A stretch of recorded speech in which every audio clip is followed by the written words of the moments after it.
into the darkness, and I will forget ever having met you. Fuck.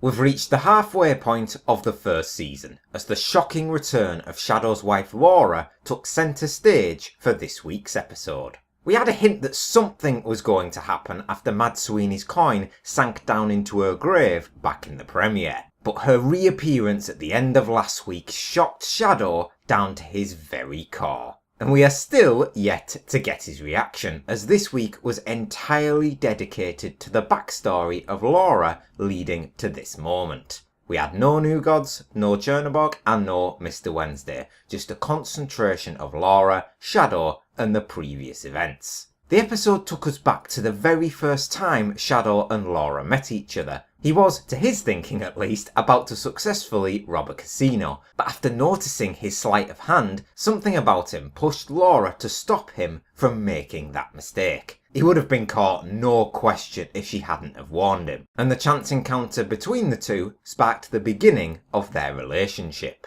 We watched them develop throughout different stages of their life together. They got married, settled down, but the lifestyle was just becoming a little too routine, and it was starting to crack Laura's mind. Shadow was happier than ever. All he ever wanted was Laura in his life. He didn't care about anything else, but even though she loved him, she did confess that she wasn't entirely happy. She was thinking back to the time when her and Shadow first met, and when he offered her the chance to aid him in robbing that casino. Perhaps it was the sense of danger, to make her feel something, to feel alive, as Laura was intent to revisit that moment and make it a real reality. Shadow reluctantly agreed, and despite Laura's insistence of a perfect plan, Shadow got caught. That was why he was in prison at the start of this series, and even though he convinced Laura not to split their prison sentence and that he would take all of it, she told Shadow that she would wait for him, and that was her big promise that she did not keep. Her and Robbie's affair behind Audrey and Shadow's backs in the end led them to both their deaths. In life, she believed in nothing, and after meeting Anubis at death's door, she didn't even bother to weigh those scales because she knew her heart would be weighing it down.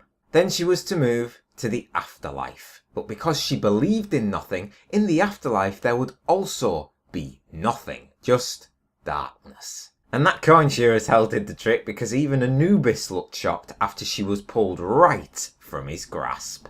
That lucky coin had brought her back, as the only light in her life, Shadow, was her guidance and her beacon. She stumbled across him and was the one to save him at the end of the premiere, but being brought back from the dead did come with some side effects. She had intolerance to pain. Not surprising that one since she is dead, but her strength and power allowed her to literally hit and kick all of Technical Boy's goons into smithereens. And we ended the episode in the exact same way that we did last week's. Just this time we were looking through Laura's eyes. So next week I imagine we will get to see his reaction.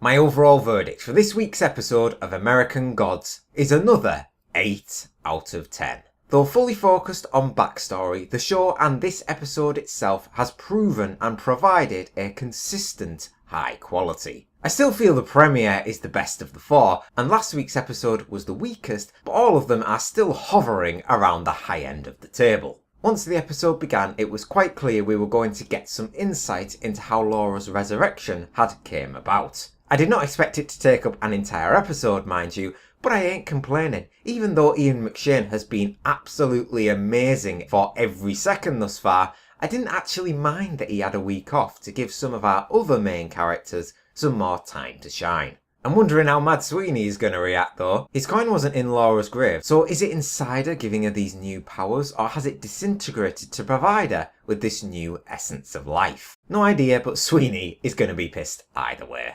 Demo Barnes also returned as Mr. Ibis this week. We've only seen him briefly once as he narrated the opening scene of the show, but here he accompanied Anubis in getting Laura stitched up and on her journey again. Anubis promised to finish what he started once Laura's journey was done, but if she can accomplish some good and redeem herself of her past actions, perhaps in the afterlife there will not be just darkness awaiting her. My favourite moment just had to be when Laura was walking around carrying one of her arms. It just casually falling off after taking that brutal crowbar shot was really amusing, and Audrey's reaction to seeing Laura in the flesh was hilarious and, granted, justified. Seeing your former best friend return from the grave and with one arm would scare the best of us, but then using the toilet to get rid of some embalming fluid just takes morbid to a whole other level. I'm excited to see where Laura's story goes next. She's clearly got a big part to play in the future of both Shadow and the show itself. Saying that, I understand Laura didn't actually have a huge part in the novel, so here this could be all new material. To those who have read the book, was this episode and her journey of coming back from the dead something newly adapted for the show, or does the material also appear in the books? Next week, we'll see what Shadow's reaction is, and I'm curious to see if he'll be calm and collected, or he'll react like Audrey did. I imagine it will be somewhere near the middle. And that does it from me. What did you guys think of this week's episode of American Gods? And did you enjoy the backstory heavy instalment that we got this week? Let me know your thoughts down in the comments. And as always, thank you very much for watching. Please leave a like, comment and subscribe if you enjoyed the review. And I'll see you on the next one.